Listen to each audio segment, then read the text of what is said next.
Hello everyone, আমি রবিন পারুই। তোমরা এখন দেখছো আমার ম্যাথ ক্যাট ইউটিউব চ্যানেল। একটি লাভ ক্ষতির অঙ্ক দেওয়া আছে। এক ব্যক্তি 5% লাভে একটি ঘড়ি বিক্রয় করে। আরো 24 টাকা বেশি মূল্যে ঘড়িটি বিক্রয় করলে 8% লাভ হতো। তাহলে ঘড়িটির কেনা দাম কত? দেখো, আমরা ধরতেই পারি ঘড়িটির কেনা দাম বা ক্রয় মূল্য 100 টাকা। লাভ হয়েছে কত? 5% লাভ।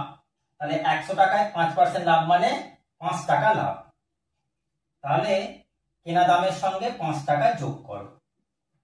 কেনা দামের সঙ্গে 5 টাকা যোগ করলে 105 টাকা হবে বিক্রিত মূল্য বা বিক্রয় দাম। এরপরে দেখো 8% লাভ করেছে সে। যদি সে 8% লাভ করে তাহলে কেনা দাম 100 টাকায় আছে, তখন বিক্রয় মূল্য কত হবে? না, কেনা দাম 100 টাকা, 8% লাভ মানে 8 টাকা, তখন বিক্রয় মূল্য কত হবে? 108 টাকা। তাহলে প্রথমে বিক্রয় মূল্য হয়েছিল কত? 105 টাকা, এখন বিক্রয় মূল্য 108 টাকা। তাহলে ক টাকার ডিফারেন্স হচ্ছে বা পার্থক্য হচ্ছে? 3 টাকা। এই যে 3 টাকা, ভালো করে অঙ্কটা দেখো, যখন 5% লাভে একটি ঘড়ি বিক্রয় করে তখন যা বিক্রয় মূল্য বেরিয়েছিল, আরো 24 টাকা বেশি মূল্যে, আরো 24 টাকায় বেশি মূল্যে ঘড়িটি বিক্রয় করলে তার 8% লাভ হয়। এই যে 24 টাকা, এই 24 টাকাটাই 105 টাকা যে বিক্রয় মূল্য ছিল আর 108 টাকা যে এখন বিক্রয় মূল্য হলো, এই দুটো যে পার্থক্য, সেই পার্থক্যটাই হলো 3 টাকা। এই 3 টাকা সমান আমরা লিখতে পারি 24 টাকা। 3 টাকা সমান আমরা লিখতে পারি 24 টাকা। তাহলে 1 টাকা সমান কত লিখব? 24 এর 3 টাকা। আর 100 টাকায় বের করব 24 এর 3 গুণ 100। তাহলে আমাদের 24 কে কেটে দাও 3 দিয়ে, 8, 8 কে 100 দিয়ে গুণ করো, 800 টাকা। তাহলে ঘড়িটির কেনা দাম বা ক্রয় মূল্য 800 টাকা। এখন এই অঙ্কটা বা এই প্রবলেমটা একটি সহজ ট্রিক্সের মাধ্যমে দেখাবো। জাস্ট 1 সেকেন্ডের মধ্যেই এটা হয়ে যাবে। কি সেই ট্রিক্স? চলো দেখা যাক। প্রথমে 5% লাভ হয়েছে, পরে 8% লাভ হয়েছে। এদের মধ্যে পার্থক্য কত? এদের মধ্যে পার্থক্য হচ্ছে 8% বিয়োগ 5% সমান 3%। এই 3% যে বেশি লাভ হয়েছে, এই 3%ই সমান হচ্ছে 24 টাকা। তাহলে 3% সমান 24 টাকা। 1% সমান 24 এর 3, আর 100% সমান 24 এর 3 গুণ 100। 3 দিয়ে কেটে দাও, 8 সমান 800 টাকা। এখন যে প্রবলেমটা তোমরা দেখছো, লাভ ক্ষতি থেকে নেওয়া একটি প্রবলেম। এই প্রবলেমটা প্রায় সমস্ত পরীক্ষাতেই আসে। তোমরা খুব ভালো করে এটা দেখে রাখো। তো চলো, অঙ্কটি কি? না, 20% এবং 10% ছাড়ের সমতুল্য ছাড় কত? এটা আমরা কি করে করব? না, প্রথমে ধরে নেব জিনিসটির দাম 100 টাকা। ধরে নাও জিনিসটির দাম 100 টাকা। এই 100 টাকার উপর প্রথমে 20% ছেড়েছে। তাহলে 20% যদি ছাড়ে তাহলে জিনিসটির দাম কত হবে? 80 টাকা হবে। আর 20% ছাড়ছে মানে 20 টাকা ছেড়ে দিচ্ছে।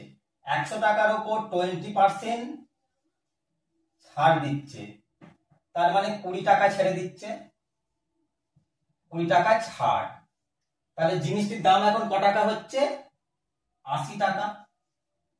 100 বিয়োগ 20, তাহলে জিনিসটির দাম আমরা পেলাম 80 টাকা। এখন এরপর বলছে আরো 10% তাকে ছেড়ে দেওয়া হয়েছে।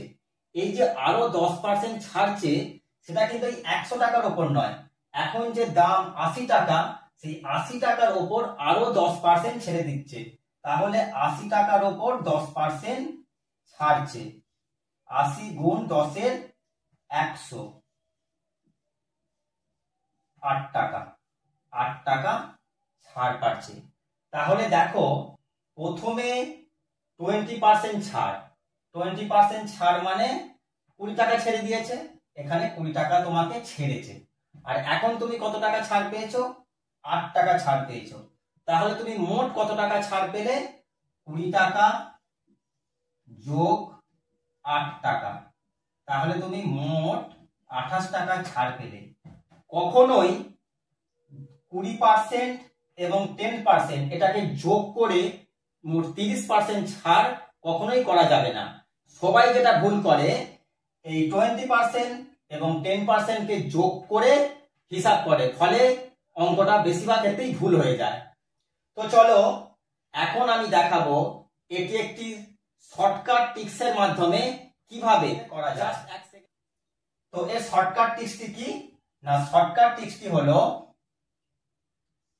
a plus B plus ab by 100। এখানে a বলতে প্রথম ছাড় আর b বলতে দ্বিতীয় ছাড়। তাহলে a সমান 20, ছাড় দিয়েছে মানে তার একটা বিয়োগ চিহ্ন বসিয়ে দেব। এরপরে কত ছাড় দিয়েছে? 10%, ছাড় মানে বিয়োগ 10%, প্লাস a, এর মান কত ধরবো? -20। b, b এর মান কত? -10।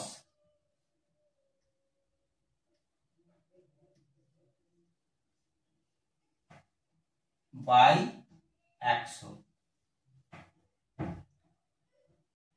-20 -10 -30, 20 আর 10 এখানে মাইনাস মাইনাসে প্লাস, 20 কে 10 দিয়ে গুণ করলে হবে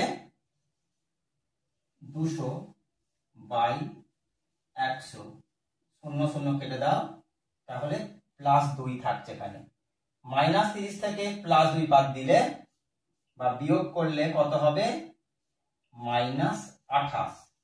দেখো -28 এসেছে এই কারণেই, যেহেতু তাকে ছাড় দিয়েছে এই জন্য মাইনাসে এটা এসেছে।